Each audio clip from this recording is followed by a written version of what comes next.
Hi, Sir Lester. Thank you dito sa order mo. So, video ko lang. Ito yung order mo is Glock 23 saka Glock 19.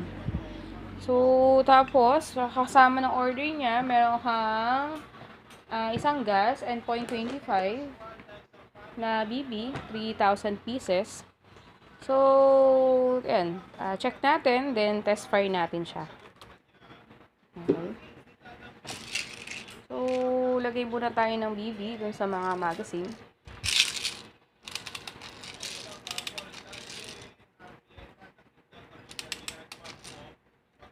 So, pag naglalagay tayo ng bala, kailangan ganyan, nakaayos, naka-alternate. Okay? Kasi, para naiiwasan natin na may hirapan yung pusher na itaas yung mga BB. Ganyan siya. Okay?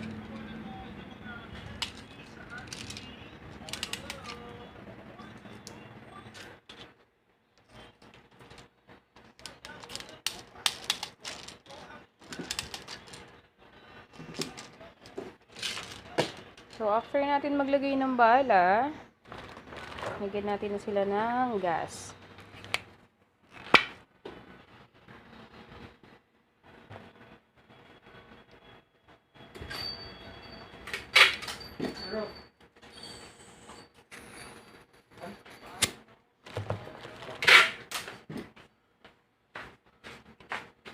Hindi na kami ano natin dyan to.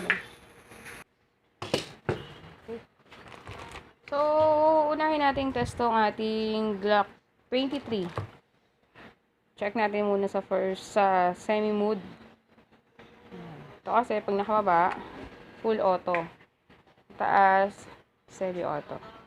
Okay, so set up lang natin sa yung ating target. Then, test fire natin.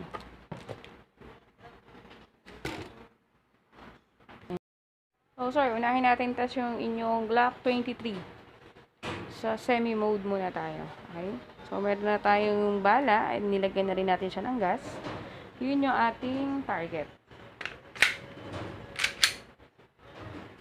So, distance natin sa target natin, sir, nasa 9 feet. 9 feet distance yan.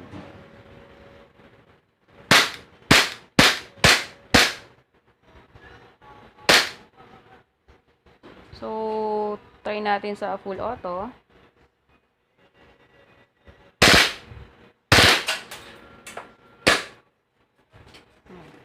So, pag naubusan siya ng bala, yan, nag-slide lock. So, first move, tatang natin ng magazine for safety. Then, bababa natin to. Slide release, then triggered.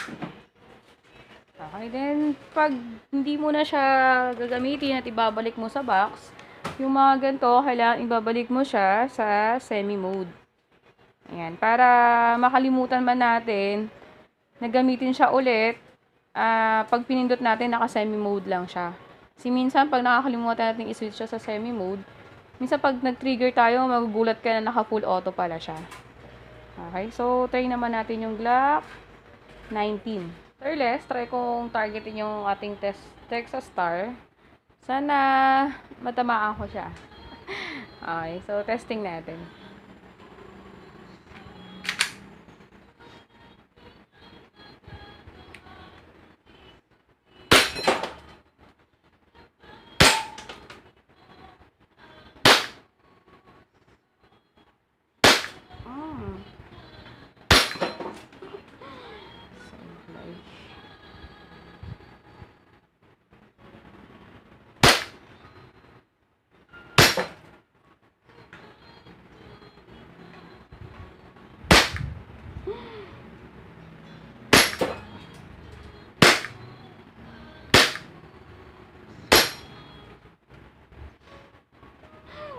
Ang daming sablay.